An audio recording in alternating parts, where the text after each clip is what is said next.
From Relay FM, this is Connected, episode number 96. Today's show is brought to you by Smile, Ministry of Supply, and Willing.com. My name is Mike Hurley, and I'm joined by Mr. Stephen Hackett. Hello, Stephen Hackett. Hello, what's left of Michael Hurley? Yeah, I'm sick. If you think I sound bad, Federico's not here. Imagine how he sounds. I don't want to think about that. We have like a combination of some kind of jet lag, disorientation, sickness, and some kind of cold flu combo. Federico is in much worse shape than me, so we're not going to make any dying jokes because he's sick. I love Federico, and I hope he returns very soon. That's what I have to say. Thank you very much. I was practicing that this morning. We are back from WWDC. That is why we're sick, because that's just what happens when you get on a plane for 9 hours. Everybody's lovely germs find their way into your body, which is awesome. But we'd split apart again. We were together at last week, which was really very nice, wasn't it? The three of us to be together for the first time. It was. So we've been doing this show for a long time. Of course, we had the prompt that was before this, and the two of you guys have met, but really only just recently. Yep. And it was my first time to meet Federico, and it was a really great week. It was really special to spend time with not just the two of you, but with listeners and a bunch of other hosts, and it was just really a really great week. Yeah, it was fantastic, and I got a little bit emotional, and I wrote a little thing about how this past WWDC was so special for me, and it was partly because of all the RelayCon stuff and how we've kind of settled in now. Into kind of our role, I guess, in our little corner of an industry that we have, and how things have kind of adapted and grown for us in the last year especially. And it really kind of helped solidify a lot of that for us to be able to put on an event that, we had 150 people come to and many, many more on the waiting list. And it was really nice, and it went really well. And thank you to everybody that came. Thank you to everybody that helped. And also thank you to everyone that listened. We really appreciate it. Absolutely. So we want to talk a little bit about the app that you were using on stage. I think we had a couple questions about this. Yeah, I meant to mention this, but didn't get around to it. I was trying to keep time of all the little segments that I had, because I knew I had multiple people, and I knew I had specific amounts of time to keep with them. So I was using an app created by Joe Czaplinski of Release Notes called Fin, Fin. I'll put a link in the show notes. It's at fintimer.com. I really like that this is created by someone who understands time, right? Because Joe does speaking and he does performing, and it was a really good application. It ran in split screen, which is awesome, right? Like if you've seen pictures of us, you may have seen I kind of had a split screen going on. Part of it was my Notes app. I was kind of keeping all of my notes and questions for the section in my Notes app. But then on the other side, I had Fin running. And what it allowed me to do is to set time presets. So I had like 15 and 20 minute blocks that I could choose from. And I could set custom time limits for the UI to change color. So like it starts off black and then it will change to green, amber, and red. So you can kind of get an idea of how long you have left because you've set the time limits to the way that you want. And what I really liked, because the way that it ended up working out on stage for me, is those color changes would happen in my peripheral vision. So I knew where I was in the time limit just without by having to read a number out. I didn't even need to look at the screen, because I was only ever looking at the screen when I wanted to be reminded of a question. But this was just happening kind of in the corner of my eye, and that way I could kind of make sure how long I knew, and I could move around things and cut some questions and stuff. So it worked out really, really well for me. If you do any kind of speaking or, that kind of thing, or you have anything that should be timed with you not having to pay too much attention, I would definitely go for this app, Fin by Joe Czaplinski. It's awesome. So go check it out. Yeah, I think so. It was nice just to have something. I mean, even though I wasn't presenting, it was nice to know, just being on stage, how much time Connected had left, and it's really a solid little app. Yeah, every time the color changed, people would look at the screen, but like Yeah. they had no idea what I was doing, right? Because I didn't tell anyone that I had this like timer running. The color would change, and people would be like, "What's going on over there? What are you doing?" Yeah. So that was funny. So, are you running any of the betas yet? Not yet. Just because I haven't had the time to download and install iOS 10. I'm gonna put it on my Air 2 because it's just an iPad that I have that I'm not using that's kind of been turned off for a long time, just so I can get a feel for some of the stuff that's going on. I know that I'm not going to get the benefit of a lot of the 3D touch actions and things like that in Notification Center because they're currently, and maybe always, we don't know, iPhone only. So, but I want to see kind of some of the UI stuff and just get a feel for what's going on there. Maybe send some silly messages to other people that are running iOS 10 so I can just see all of that. I really want to install watchOS 3, and we're going to talk about watchOS a little bit later on in the show, but I really don't want to put iOS 10 on my iPad right now. Agreed. Yeah, I'm the same way. I am not willing to. I said iPad, I meant iPhone, sorry. Right.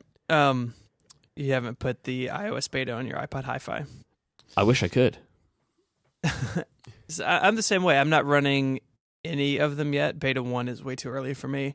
I will, at some point, need to deal with the macOS beta, probably sooner rather than later, but for me, it's not worth the instability yet. You could buy a MacBook Adorable to put it on. I have had that thought. I had ample opportunity last week to do that, and I didn't, so... But yeah, the same way. It's just too early. Of course, the public beta will be rolling out sometime next month. So there's, that's a nice way. Usually by the public beta, things are relatively okay. But anytime there's a beta, you're going to run into issues with the OS, third-party apps. Like anything can be, oddly broken at any time. And as I have grown wiser and more mature, I put the betas on later and later. Yeah, I've always, or tended to in recent years, do the betas around beta 4 on my carrier devices. The public beta might change this for me. I want to see what the public beta looks like, and then I might go for it on the phone. But we'll see. I haven't made my mind up yet. The reports, from people are saying that this is relatively stable as far as beta 1 goes, but I have no intention of putting beta 1 on my iPhone. I'm probably going to put the beta on one of my iPads sooner rather than I usually would, because I kind of have a backup, right? Like I'm running 2 of them. Whilst I would prefer to have them both completely stable, at least I could do it on a device that I'm using more regularly. But I have to wait and see on that. Maybe just having it on the Air 2 will be enough to kind of have my curiosity satiated. We'll see. I think that's fair. I assume that when Federico recovers, he's already started work on his iOS 10 review. I know that was part of the reason that he was in San Francisco, was to attend sessions and stuff. And I know that he was getting the urge and the itch to do some work. And I was watching him kind of keep notes of all the little features and the little things that he was finding out and stuff that he wanted to look at. So I know work has started for him. Are you looking to do any kind of reviews this time? I know that kind of over the years, you've tended to do things in the Mac world, but the level of detail that you go into has changed. You've done full reviews, you've done design reviews. Do you have any plans for Sierra? Yeah, I'm going to do a Sierra review. My reviews are nowhere near what, say, John used to do on Ars Technica, but I like to look at the feature set and kind of where this fits in with where the OS has been and where it's going. I did do... For Yosemite, I just did a design review that was really twofold. One, obviously the UI was drastically different, and so I really want to spend a lot of time on that. And we had a baby like 2 weeks before Yosemite was released, and I just... Not me and Stephen, we. Yes, my wife and I. Yeah. So I didn't have the bandwidth to do a full review that year. Yeah. But I do plan on having a Sierra review ready to go. I've already started on a little bit, which is why I need to start spending some time with it. But that's the plan. What about you, Mike? Are you going to be writing a watchOS review? Between the 3 of us, we could cover 3 of the 4 platforms. Oh no, I'm writing extensive reviews on all the platforms, including tvOS. Oh wow. Yeah, it's going to be pretty big. Short. I'm going for like 20,000 words a piece, so We All all have right. that to look out for. It's going to be real good. Can you imagine how many spelling errors I could do in 20,000 words? It About would be 19,000 words special. spelled incorrectly. It would be amazing. It would be special. I am going to be reviewing nothing. Absolutely zero. I mean, I'll be doing audio reviews, I'm sure, as time goes on, but no, I'm not going to be doing any kind of review. That's not at all what I'm interested in doing. This week's episode is brought to you by Ministry of Supply. Look, we have to address something here. We can't get around this. Humans sweat. There's nothing we can do about it. I have to put that out front as a claim before I can continue. We all know that we sweat. There's nothing we can do about it. And very rarely does sweating take place at times that are convenient for us. You're commuting, you're in a meeting, times that you don't want to be sweating tend to be times that we do. When we're in the gym or, we're maybe just hanging out on the weekend, we're wearing clothes that are designed to handle this stuff a little bit better. But our work clothes, our shirts, our suits, the things that we wear all day, every day, they do nothing to help. This is where Ministry of Supply comes in. They combine performance technology with tailored design to make men's workwear that's actually comfortable and capable. This results in dress shirts and slacks that wick sweat, breathe, and stretch as you move. For example, they have a suit called the Aviator 2, and it's so stretchy and breathable, people have actually run marathons in it. This is no joke. Ministry of Supply's co-founder set a Guinness World Record for the fastest half marathon run in a suit. And of course, he was wearing the Aviator 2. Now, Stephen, awesome. I know it is right. I know that you use and wear lots of Ministry of Supply clothes. I'm sure that you love them, right? I do, absolutely. I'm not a big dress shirt guy in my new indie life, but anytime I need to look fancy, like we had a fancy dinner at WWDC, and I busted out a Ministry of Supply shirt to show people that I meant serious business, and I think it worked. And you didn't want to get hot and sweaty either. No one wants that. To find out more, visit ministryofsupply.com/connected, and you'll get 15% off your first Ministry of Supply purchase by using the code CONNECTED at checkout. Or even better, if you live in Boston, San Francisco, and coming soon, Washington, D.C., just mention this show in one of the physical Ministry of Supply stores, and you'll get 15% off. Thank you so much to Ministry of Supply for supporting this show and Relay FM. So Federico might not be here today, which actually might make this more fun for me. Oh no. I had previously joked about when Federico got the 12.9-inch iPad for review in episode 65. I made a joke about how I thought that he would be using both iPads. But then in episode 89, after I had bought my second iPad, so I bought the 9.7-inch iPad Pro, I made a goal that within 6 months, I would convince Federico to buy another iPad and join me and Gray in the multi-pad life. My goal for the next 6 months is to convince Federico to buy another iPad. And it's happened. We did it. So we drove down to the Apple campus in Cupertino, and there's a store there. And I think between being bullied by you and Gray in the car ride and the wonder of being at One Infinite Loop, he bought a small iPad Pro. And there he tweeted, there's a picture in the show notes marking the occasion in which #Mike was right, lived to see another day. So the reason is there was a few things that led to this happening for Federico. So when we were on the plane, Federico was showing me some stuff, like some of his workflow stuff, on his 12.9-inch iPad. And as I was looking at it, I was kind of just thinking, how can I start my work here to convince him to buy the 9.7? Because I was convinced that it would be this trip in which I could make the case, because I was only bringing my 9.7 with me. And it dawned on me, I needed to show him the True Tone. So I said to him, Federico, open Notes. So I asked him to open the Notes app. And then I opened Notes app on mine. I was like, look at the difference between these. And he was like, And then I was like going into settings and turning True Tone on and off. Mm-hmm. And then I was like, look at the icons on mine. Look how bright and vivid these icons are. By the end of the trip, I remember he was standing up. This was at the end of the flight. And he was grabbing his bag out of the overhead locker. And he said to me, how much do you think the 9.7-inch would be in the US? And I was like, aha, I did it. And then the combination of Gray and Marco, because Marco is like super in on the 9.7-inch now for traveling and stuff, but me and Gray are in on it for everything. That kind of convinced him to buy it. I remember him saying to me, he brought an Air 2 with him to put his to put the betas on. And he said to me at one point, he was like, I think the 9.7 inch will be more powerful and be better for the beta. And I'm like, you're just trying to find excuses now, man. Like, we're in on this. You've done it. You have made the decision. So we went to the company store and we bought him a 9.7 inch, much to Steven's dismay, as you can see in the photo of all of us. My expression is not so much about his purchasing, but just the hashtag living on. But so I have a few thoughts about this. Not the multipad lifestyle. I can't speak to that. But in seeing you use your 9.7, Federico, I think basically using the 9.7 a lot on this trip. I've had some like increasing friction with the 12.9 inch model. I still really like it for multitasking and for writing, and like it's great for watching video. But where it really falls down, for me at least, is like reading on the couch or reading in bed. It's just too big.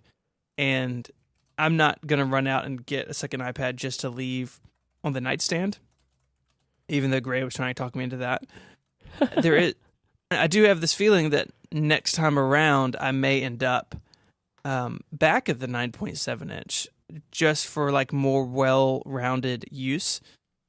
Since I don't use the iPad as my main computer, the size is like, it's nice sometimes, but it's also a big pain sometimes, and that maybe going back to that middle size is where I will end up long term. I don't know, but it's just kind of something that I've been thinking about. That there are a lot of times where I want to use the iPad, and it's the Big Pro is just too bulky or too large to use comfortably.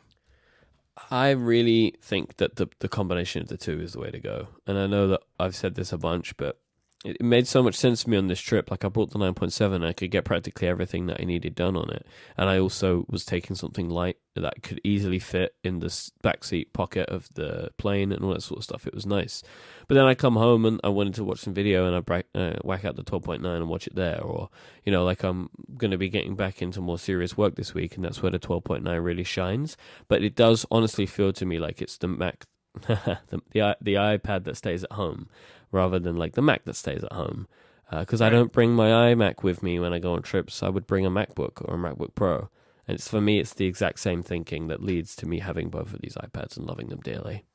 Yeah, no, I totally get that. I think that's fair. I think I would be more willing to consider that if I was working on an iPad even 50% of the time. And the reality is just that I'm not as good as the 12.9 is. And I do a lot of writing, like a lot of writing on 512 pixels comes from the iPad, but I'm not doing, relay administration work on the iPad. I'm not doing a lot of, podcast preparation or a lot of freelance stuff on the iPad. And so for me, it's a little harder to justify currently, but yeah, I definitely understand. Like, I don't mock you guys for it. I think that, I do a little bit, but yeah, you do.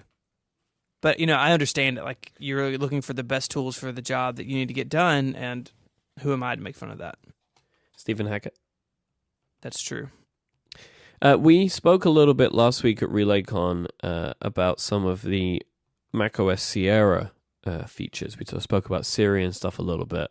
But there were some things, and they are big things, that were announced that we didn't really talk about, and I wanted to get some of your thoughts on them. So one of them being Apple Pay on the web. Safari only, which frustrates me, but this is kind of a big step, right? Like, it could make things easier. I can see it really eating into PayPal. Yeah, absolutely. The documentation calls it Safari-based websites, which is sort of... That frustrates me so much. Funny way to say that. I understand why they're doing it in Safari only. They can control much more of that experience. Is that necessary, though? It may be. I mean, I am not deep enough in this stuff to understand exactly what this JavaScript framework is doing. Yeah, I would love someone to write in and let me know why it's Safari only. Like, so then we could, we follow up on this next time. But I would hope that there's a reason other than Apple wants people to use Safari. Yeah, I don't know. So if you know that, please hit us up and we will include in some follow up. But I'm excited about it. I don't get to use Apple Pay a ton of places in real life. but it would be nice to use it on the web just for that extra layer of security. And I don't know if it's enough for me to switch back to Safari. I use Safari on iOS, but on the Mac I use Chrome. I think like the bulk of people, but it's something to I think it's something to think about, going forward, that I don't want to use a credit card just directly on a website if Apple Pay is an option. Yeah, I mean, and it will help, because usually in those scenarios I'll use something like PayPal, right? Like if I don't want to put in a credit card and they have PayPal integration, I'll use that. But I then still have to do all the login and all that kind of stuff. And I would love it more if I could just use Touch ID, or on my iPhone and buy it on my Mac, right? Like I like that integration. It's just another sign of Touch ID being on the next MacBooks, right? Putting Apple Pay on the Mac. But yeah, I'm excited for that. Yeah, that and auto unlock seem to point to me that Touch ID is most definitely coming to at least the MacBook Pro hardware. And I don't know if but I like that they're finding a way to bring those features to everyone, though. That's really great, because that doesn't feel very Apple, right? Like to have that. This is clearly going to be much nicer with a Touch ID built in, but usually they would put these kind of features in to push people towards the new hardware.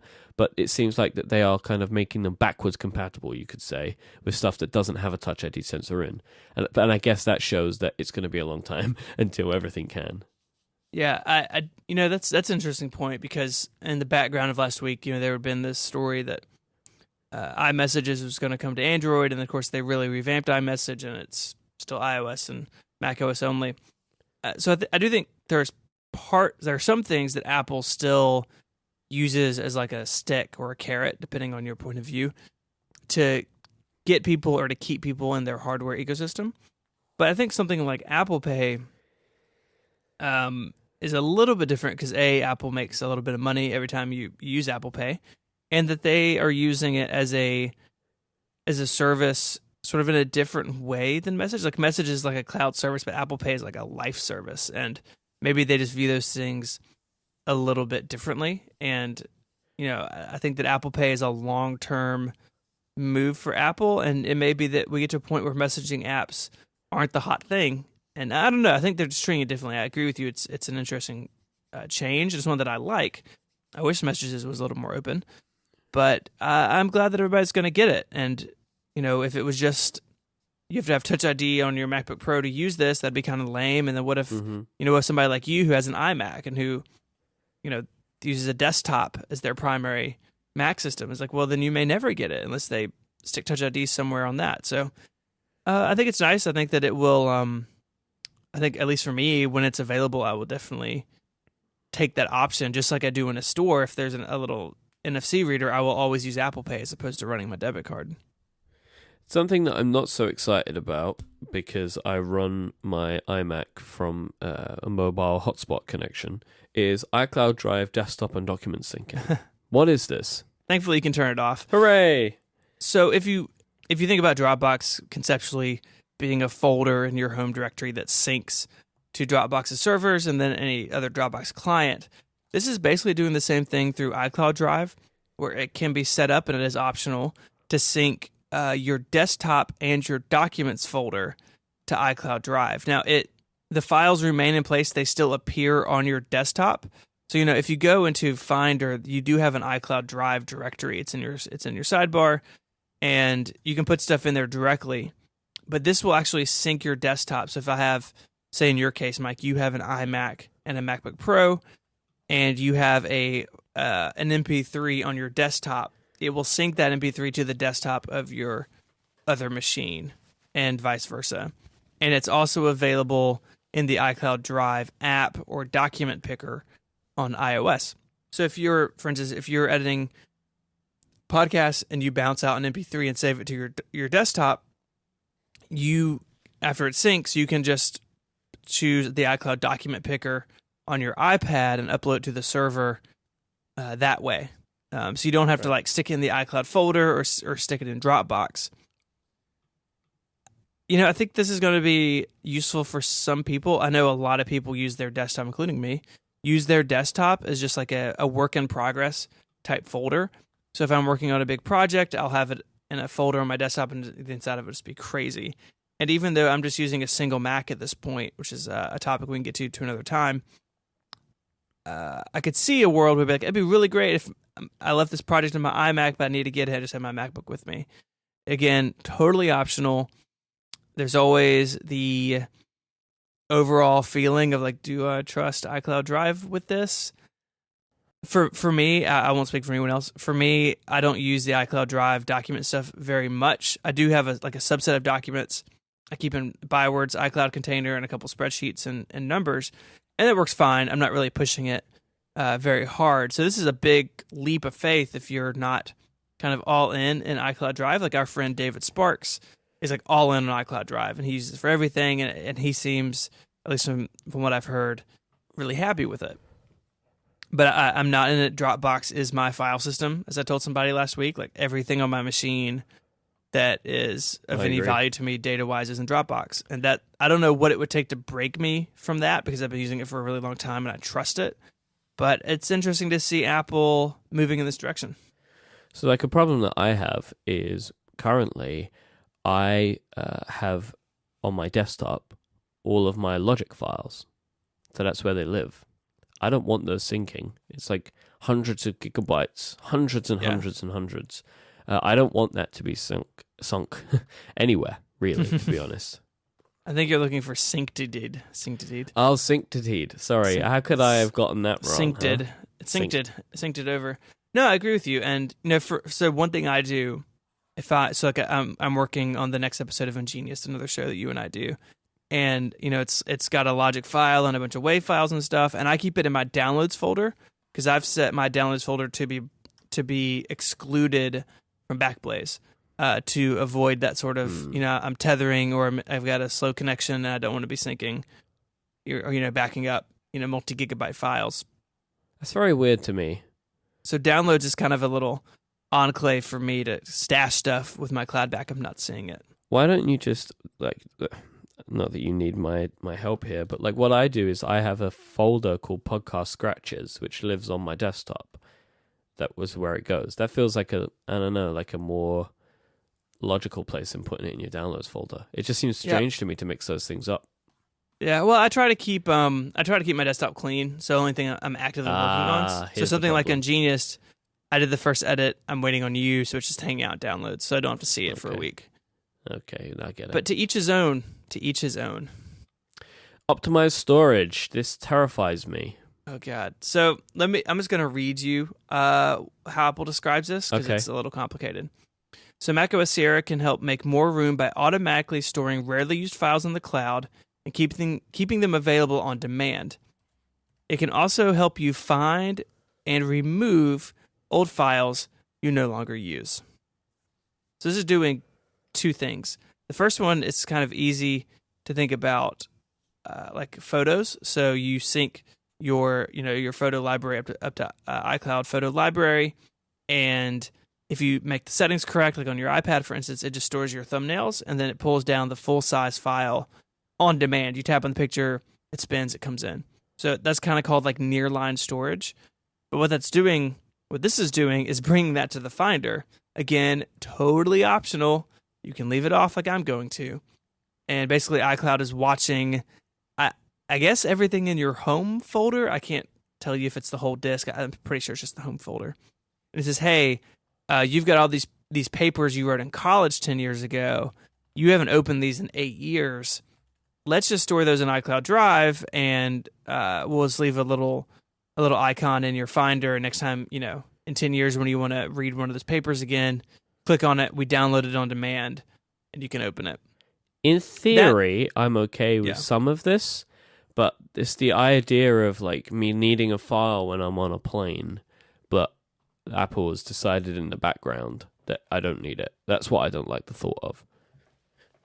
I think that's totally fair, and at this point, as of this recording, I don't know what the UI is for this. If it's just a checkbox, maybe not so good. It would be nice if you could tell it to give it rules like you can the Backblaze backup of, hey, exclude this folder at all. Like, never ever think that you can pull anything out of that podcast scratch folder. Yeah. Like, Leave it alone. It's an island. You can't get to it. Don't touch it. Don't touch it. Don't touch it. So I don't know what that control looks like. But to me, the other one is way more terrifying. It can help you find and remove old files you no longer use. Now, that verbiage makes me think that there's some sort of interface. Again, I haven't seen it. So, of, hey, these are a bunch of files, these college papers you haven't opened in a decade. Do you really want them? Like, maybe you just forgot they were in there. Maybe you can delete them. So hopefully this works like how I think it does, which means it Sherlock's Daisy Disk. Right, that there is a UI that I can open where it searches my folders and all that sort of stuff, and it's like, there's a bunch of stuff here that you don't need anymore. Shall we get rid of it? Like, and it shows me that stuff. That's what I would like it to do, and be like, here's 10 movies that you downloaded like a year ago and watched them all. Let's get rid of those. Here's a bunch of caches we can get rid of, that kind of stuff. That's what I hope a lot of it is. Yeah. Oh, here you go. So some real-time follow-up. Someone in the chat room, Anthony, put in a link. We'll put this in the show notes of how this looks. And so basically it shows you the apps that store documents in iCloud, and then it has like another window that's like different types of files. And you can say, these are all your documents. These are all your, like, this is a bunch of mail attachments you don't need anymore. So it does look like you have some fine-grained control over what it's doing, which is good. Like, I can't ever imagine Apple shipping something that just like nukes files off your desktop without giving you any advance warning. Yeah. But something it's interesting, right? Like, this is Apple responding to a world in which they created of shipping tiny SSDs and things. Yep. And it's good to have some tools. I mean, how many times have you or somebody got in touch like, hey, my MacBook Air is full, right? Because I have a 256 gig SSD, and I don't know where all my space is going. And tools like Daisy Disk, which is a great application, can get you a little bit down that road, but it can only tell you where stuff is, and it doesn't give you an opportunity to do anything about it except delete things. And Dropbox Infinite is not here yet, and even if it is, I think it's going to be confusing for normal people. So I think nearline storage like this is probably the right answer for a lot of people. I don't really need to know if it's on my disk or if it's in the cloud, because Finder will, if I click on the icon, it will just spin and pull the file in automatically. I never have to manage it. But this is early days. Again, I haven't, I'm not quite sure something I'm going to trust all the time.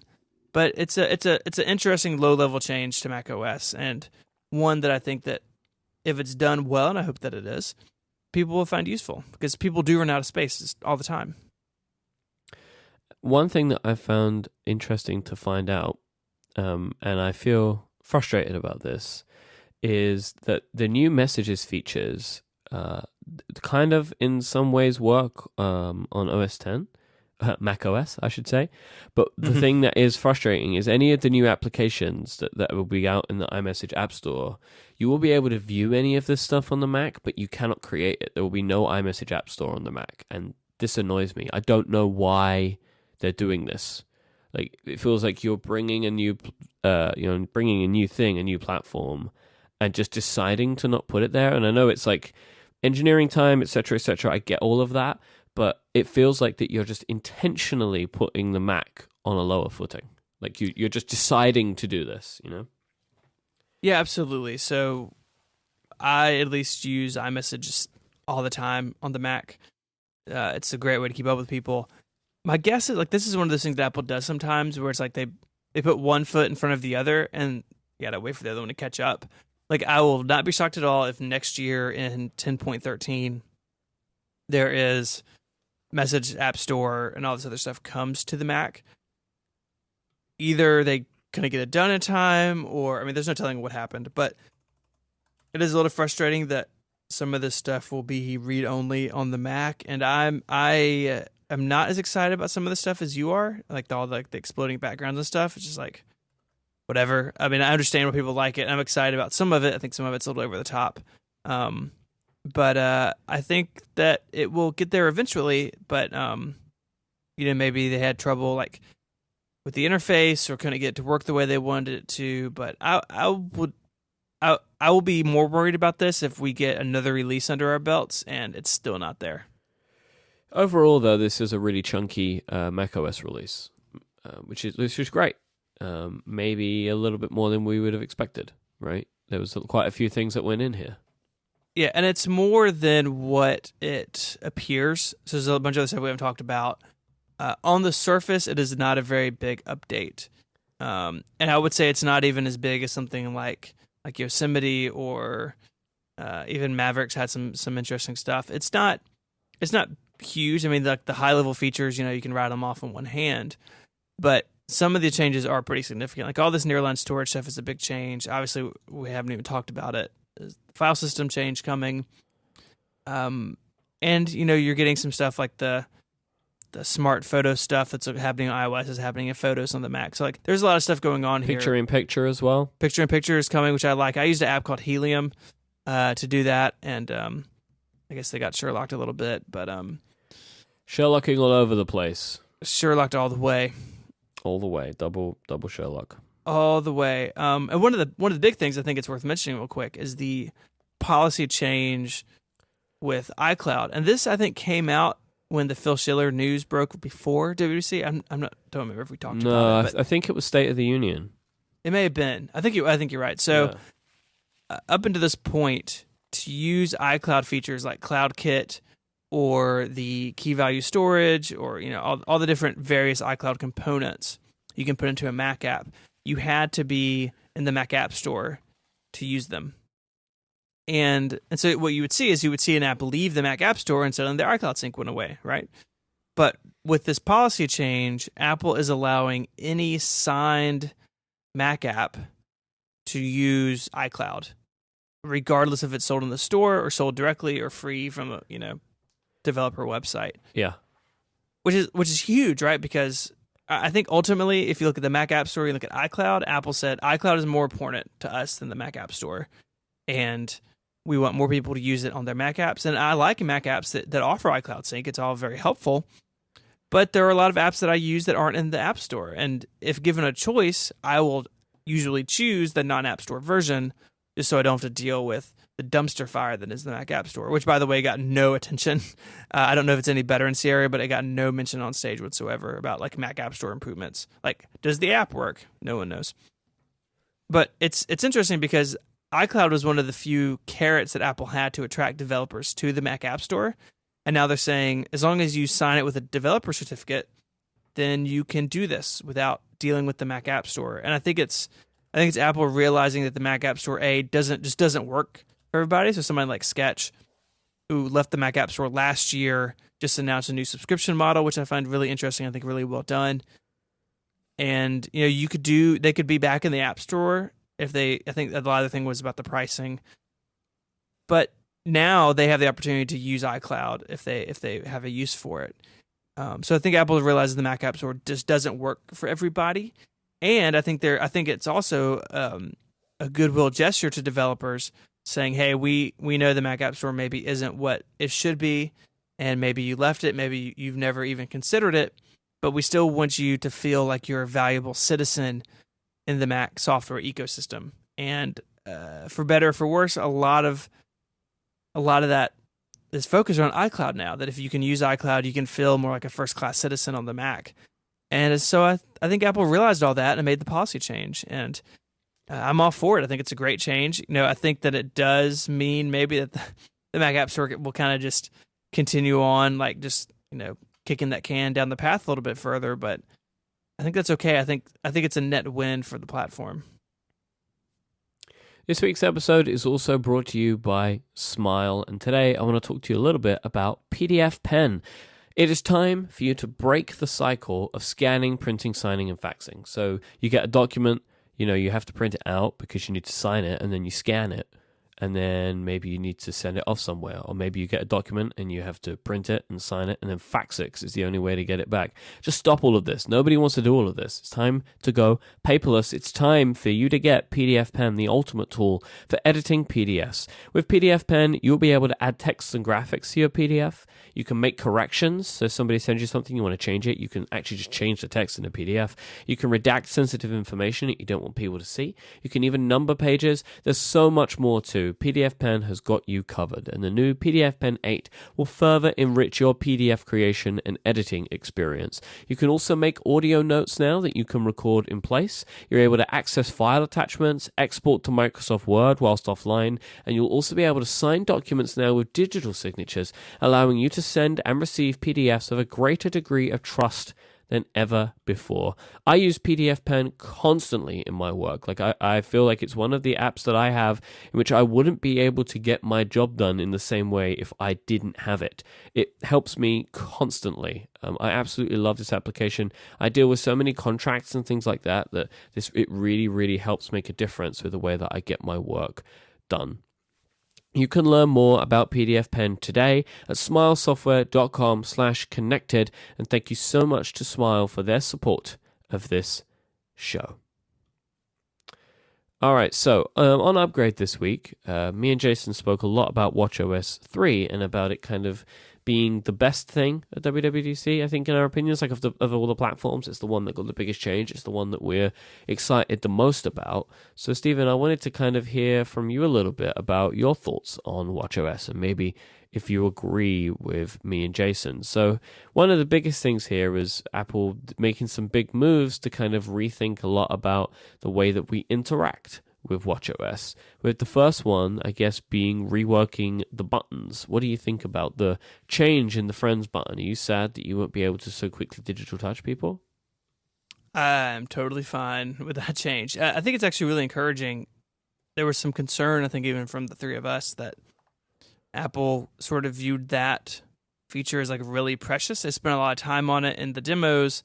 They dedicated a whole half of the physical controls on the side of the watch to it, and I think it's great that they changed it. I think the dock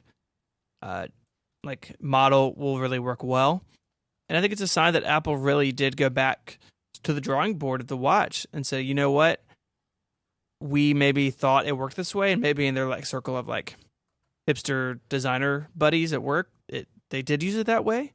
But I think they realized pretty quickly that's not how it worked in the real world, and that they responded to that by making a big change is a big thumbs up for me.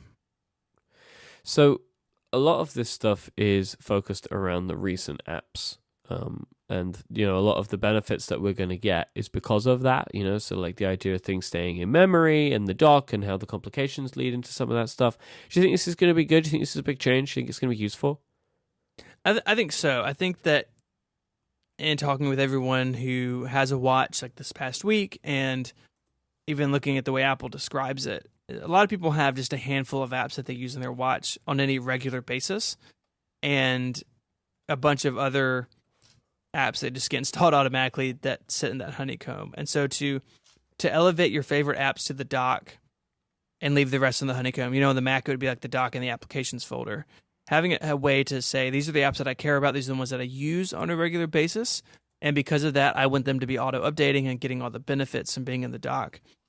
It's obviously a huge change from before, and I do think it's going to make the watch more useful. I mean, right now, under watchOS 2, the only way you can get to an app quickly is through a complication or a glance. If you have to drop down to the honeycomb and zoom around, you might as well just give up.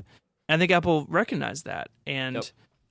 Having a way to quickly get to the 3 or 4 apps that I use on a regular basis is going to be great. I think it's going to make the watch much faster to use and much more pleasant to use. Because I don't know about you, the honeycomb is beautiful on a poster, but it's so infuriating to use. And they have downgraded it to the bottom level. If you have to go to the honeycomb, you can, and it's still there. But if you need, one of your apps that you use a lot, put it on a complication, put it in the dock, Yep. and you can just tap it very quickly.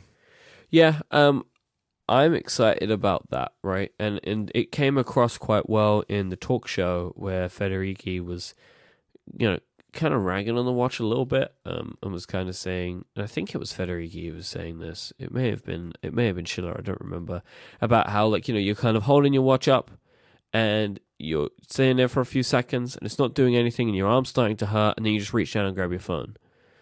Was that Federici that said that? Yeah. And it's definitely been my experience. Oh, 100%. And I like that he said that. This actually leads into my overall theory that he can't be trusted, right? Oh yeah, he's a wild card. He's just going off on one all the time. But it's so true, right? There's so many times where I've looked at that spinner and been like, oh, I've got to get my iPhone out instead.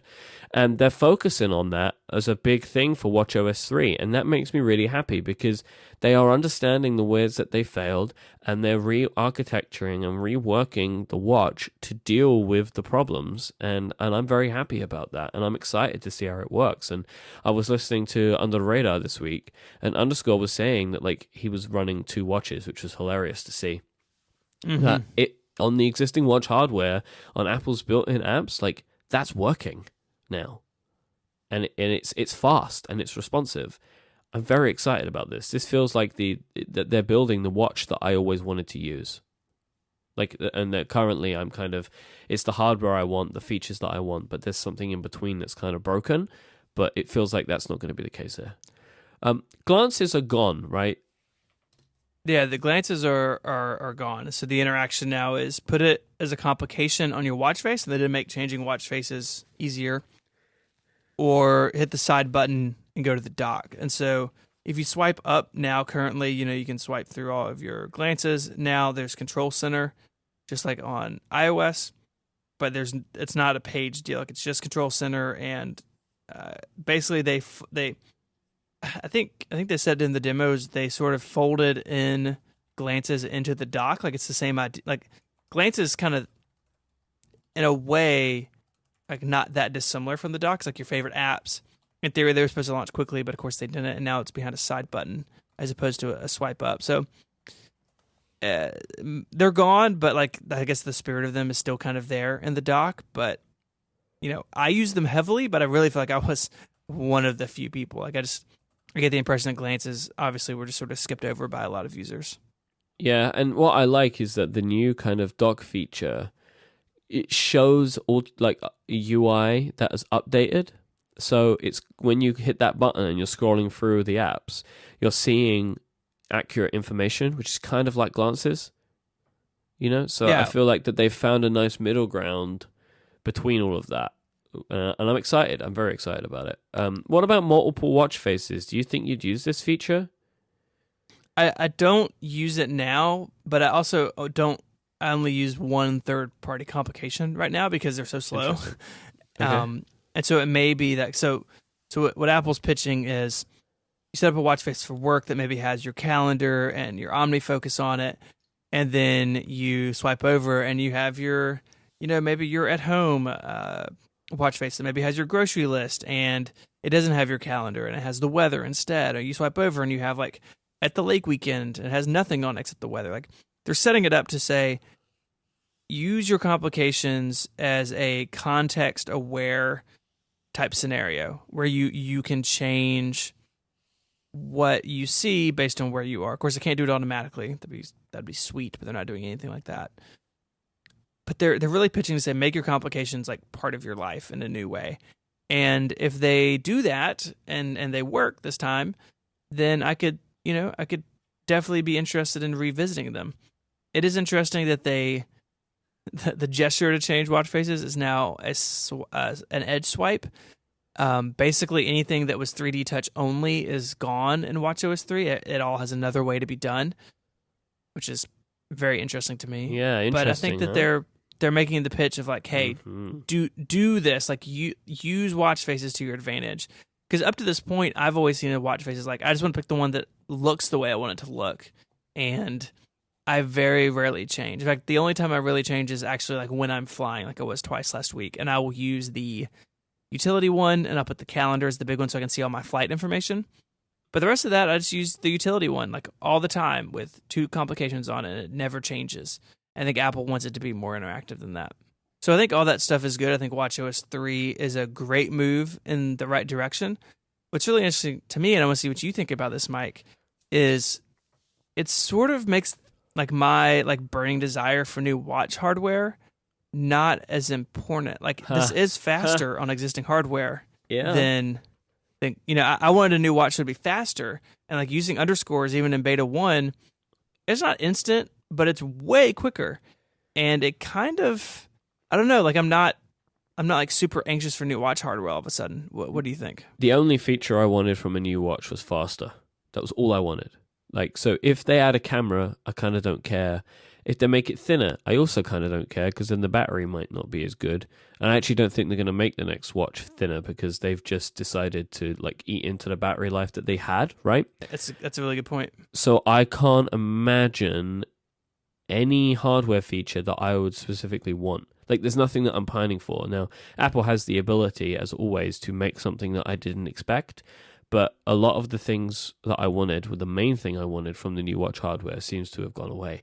And if they say that, oh, it's still faster on Watch 2, great. I'm sure that would be awesome. But it's already so much faster with watchOS 3 that making it a little bit faster in Watch 2 is less appealing. And I'm interested to see what Apple come out with, because, maybe they design it differently, right? Maybe there's like a new design, a better looking watch than what we currently have, in a way that I don't see right now. But I'm struggling to see what they could do, because the watchOS 3 is solving a lot of what was considered to be our problems. I want to talk to you about Breathe. Okay. So this is a new thing that Apple is doing to help people take breathing exercises throughout the day. I've actually used this. I've experienced this. I was sitting next to our friend Ben McCarthy, who I, by the way, blame for this sickness. He was coughing, so thanks, Ben. And he had the Watch 3 on his watch, and it reminded him to breathe. With a capital B, so it's not being sarcastic. Yeah, I really think they should have chose a different name for this, because the notifications are so ridiculous. But it's the most Apple name of any feature.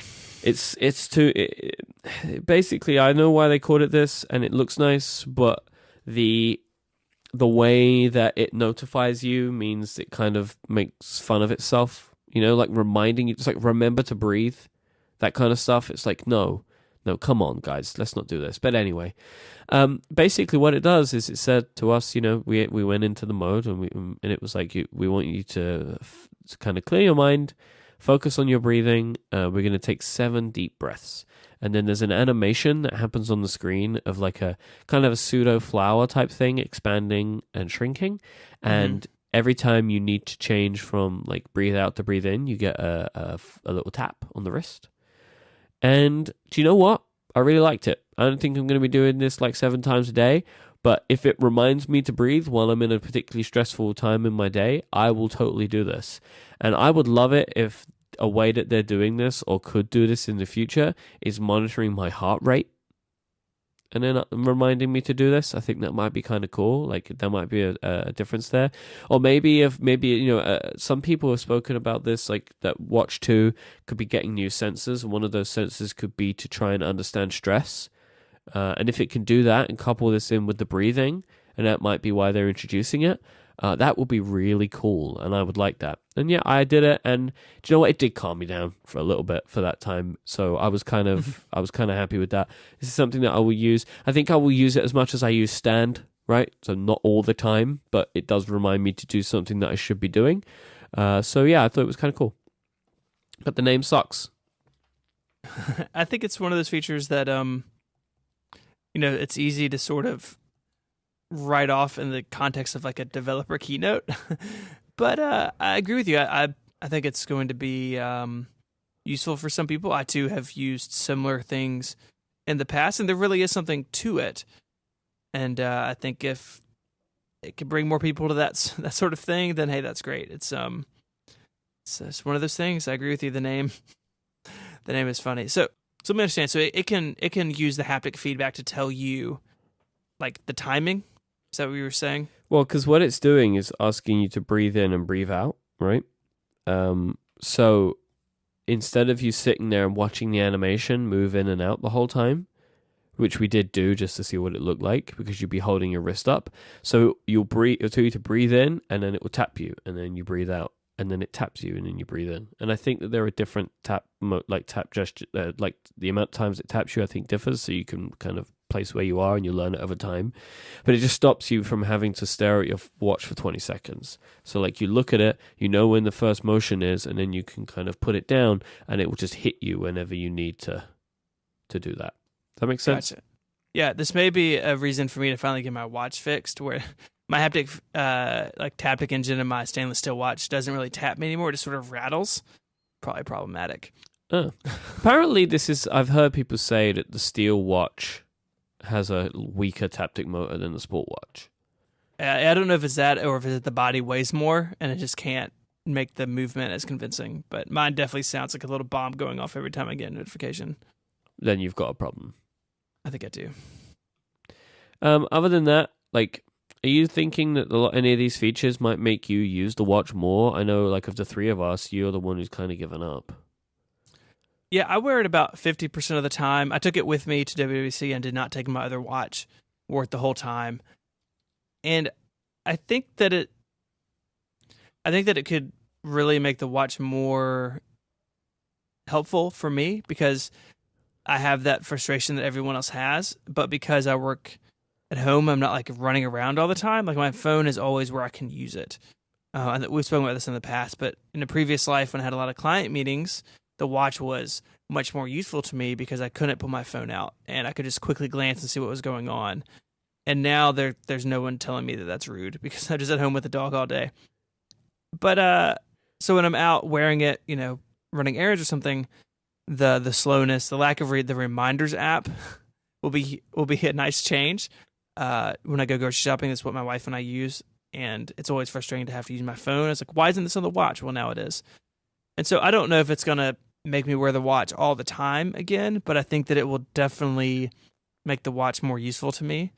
And I think that overall it's going to be good. I think overall they have simplified the paradigm of the watch, like understanding what the watch is doing and how it's working. I think is going to be simpler now for users who are new to it. And even now, how long have they been out? Like a year and a half, over a year. Even now, sometimes I get in a state on my watch and I'm not sure how I got there.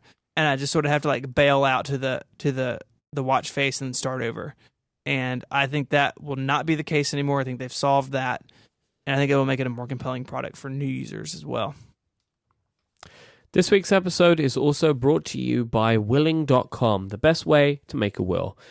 So this subject is, of course, a little delicate, right? But it's important stuff. Nobody likes to have to talk about planning for the inevitable. So willing.com tried to keep the time that you spend thinking about it to an absolute minimum. The average time to complete a will on their site is about 10 minutes. And this is why somebody is making a will at willing.com every 3 minutes. They have lots of people going there and checking it out. Their service was created with leading estate planning attorneys. They make documents for all 50 states in the US that are tailored to your specific questions. They are US only right now, I'm afraid. And now you can easily come back to them anytime to update your documents. All you need to do is enter your information on their site using their easy-to-use system. You'll be able to instantly download and print your personalized documents. You can also sign them as well to make everything official. Willing.com's basic will, which allows you to describe how you wish to leave your property, is completely free. They also offer documents like living will, power of attorney, and trusts, which are all available at competitive prices. You'll be able to avoid probate with a deed of trust. Basically, if you own a home, you want to avoid probate, and they can help with that. 90% of willing.com's customers recommend them to a friend. Find out for yourself why and get a basic will for free by going to willing.com/connected. And if you need to name guardians or want to avoid probate, you can use the coupon code CONNECTED for a huge 50% off. And remember, you can go back at any time to update your documents. There are no recurring fees. Thank you so much to willing.com for their support of this show and Relay FM. Right. So something that was left out of the keynote was anything really iPad specific. So we saw a lot of iOS 10 and even in the Apple press release photos, which I downloaded because I keep a collection of those naturally. It's all on the iPhone. So we're back in this like iOS 8, iOS 7 era where the iPad is not getting anything specific really. There are a couple little things, we can get to those. But iOS 10 is a more universal release, where iOS 9 obviously had a lot of iPad-only I wouldn't even features. call it universal. I would say iOS 9 is an iPhone. iOS 10 is an iPhone release. Yeah. Control Center is shockingly bad in the iPad beta, but so I don't know. So what do you think about this? Federico wrote something over on Mac Stories yesterday putting out some Yep. theories about what's going on. What do you think? In Federico's absence, let me TLDR his piece. Effectively, there are no big iPad-specific features announced for the iPad at WWDC. And it's mainly what the iPad is getting is support for iPhone things, and unfortunately for the Mac, much better support than the Mac is getting, right? So all the iMessage App Store and all that kind of stuff is going to be on the iPad. What we did get, so there were a couple of little bits. Split View Safari, which is really nice. It's 2 instances of Safari side by side, not 2 applications. So basically you take a tab and you can drag the tab to the right side and it will pop out. Then you can have multiple tabs going at the same time. So you can have multiple tabs on the left, multiple tabs on the right. They both scroll independently. But if you drag an app over into Split View, it pops those back into one application, and you can't bring up this second Safari view currently from Split View. It is, you are using the application, the one application, which is Safari, and using 2 instances of that app side by side within the one application. It's a little difficult to explain, but basically it's not 2 versions of Safari, it's one app. They've also brought around a 3-panel notes and mail, so you have 3 panes there. So like you have, I don't know, like your mailboxes, then your message list, and then your messages, right? For example, that's kind of how it works in both. There's some new UI stuff for Spotlight, so which I'm really happy with. Currently, if you hit Command Tab on a keyboard, it takes you back to the home screen, drops down the Spotlight view, and puts the cursor in, so you can't start typing right away. But It now takes like 9 minutes to make those transitions. way too long. I've gotten used to it because I do it so much, but now Spotlight overlays over whatever you're looking at like it does on the Mac. So it's instant. Super happy about this. It will take, all it does is save me a couple of seconds every time, but it will feel more fluid, which I'm really happy about. Command Tab now has a home screen icon, so in the Command Tab you can go right to the end and hit home screen. I think this is kind of pointless for me, because I know why they've done this, which is people hit Command Tab, the app that they're looking for or expecting to be in there isn't there, so then they have to open another application and then hit home, right, to go to, and then choose the app that they want. That's why they've done this, I think. So now you can just hit the home screen and you go back to the home screen. But what I do is I would just take my finger off of Tab and then hit it with H, right? Because Command H takes you to home. But I guess not enough people know about these shortcuts or whatever, so they've put a home screen icon in there. I mean, it's kind of fine, but now you've just taken away one of the apps that I'm looking for in that list. But hey, how I can see that users are doing this. That's why I expect they've done this. So it's a nice change for that. But for me, it's, I don't know how to fix it already.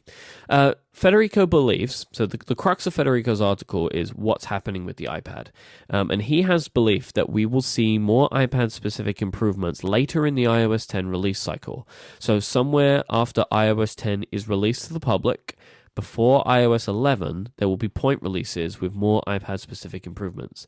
Some things that he thinks are calling out to this is Safari and sticker animations. So the Safari tab, the split view, as I said, you hit a tab and then it like floats and then you drag it over and it opens up. And it's just kind of the same with the stickers. So if in the stickers in iOS, you hit the stickers, they pop out of the kind of the UI, and they can kind of a cool 3D view, I guess, and then you drag them over to stick onto the sticker. Federico believes that these animations and the work that's gone into that hints at drag and drop on the iPad, which I completely agree with. Federico also says that he thinks that the iOS releases are likely to fall in line with more iPad hardware revisions. So in March will be a year since the 9.7-inch iPad Pro.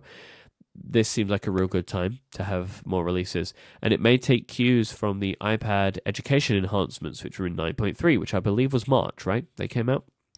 Yeah, I could see a world where spring equals iPad and fall equals iPhone. Yep. There also should be some kind of way to enable the iPad to work with the new 3D touch actions, so the stuff on the notifications and the stuff on the home screen, and that may come in a later release as well. I completely agree with this stuff. I think that with the current state of the iPad, given current sales trends, it's worth taking additional time to make the iPad more attractive, but it's not worth taking time away from the iPhone. So don't do it in the build up to the September iPhone release or to the WWDC release in June. You may as well do it later, Announce it maybe a little earlier, announce it in March with a release in April or something like that, to give people more time to do iPad work inside of Apple and outside of Apple, and give it its own release. It's not necessary to have this stuff all ready for the holiday season, because I just don't think that's what's happening with the iPad. They may as well give it time to grow and time to be worked on and have its own release schedule in the other half of the year. I think that's really interesting, and I hope that's the way it continues, and that's what Apple is looking to do here. Because iOS 9 was such a jump forward for the iPad, this shouldn't be the only jump forward that we get for the next 6 years. I think that's absolutely right. And so in addition to like the calendar split up thing, which I really like the way you said it, that focus on the iPhone and focus on the iPad, but don't let them take away from each other. I think that Apple is still looking for a way to slow down that fall that the iPad is still in with the sales numbers. And I think one way to do that is to make it more compelling from a software perspective. And so to have iOS 9 be it for another couple of years seems really counter to that point. And I can see them, the hardware is really good. The hardware's been really good for a long time. And now it's sort of time to mature the software. I think, too, it adds a nice opportunity for schools who are making purchases in the spring for the next school year. People always said, they released MacBooks in July for schools. Like, no, like schools buy stuff in February or March. Like, they're not buying stuff over the summer. They're deploying it over the summer. And so as iPad and education becomes a bigger push, this makes sense to align with that a little bit better. And not that would be a reason to change an entire product strategy, but I think it's a nice bonus that if you're changing the strategy that you get to pick up that EDU benefit as well. And I think lastly that, these iOS releases have gotten so big, these keynotes have gotten so full. There's always going to be a loser. And this year, the watch was the winner and the iPad was the loser. And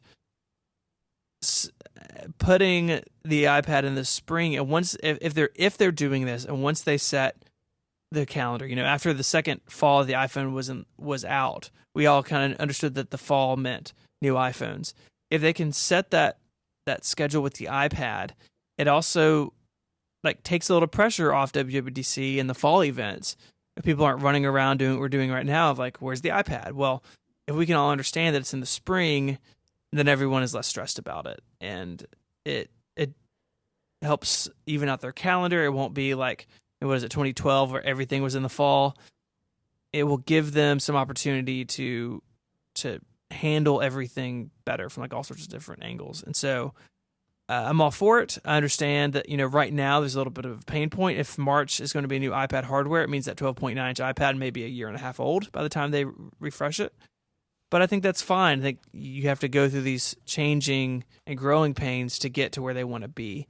And I agree with Federico, and I agree with you that the spring seems like the obvious time to spend on the iPad and let the phone kind of own the fall event on its own, or with the watch, I guess. Yeah, and I think splitting them up would be really nice, and I think it would just help as well from a consumer perspective of Apple not releasing all of their products in September and October.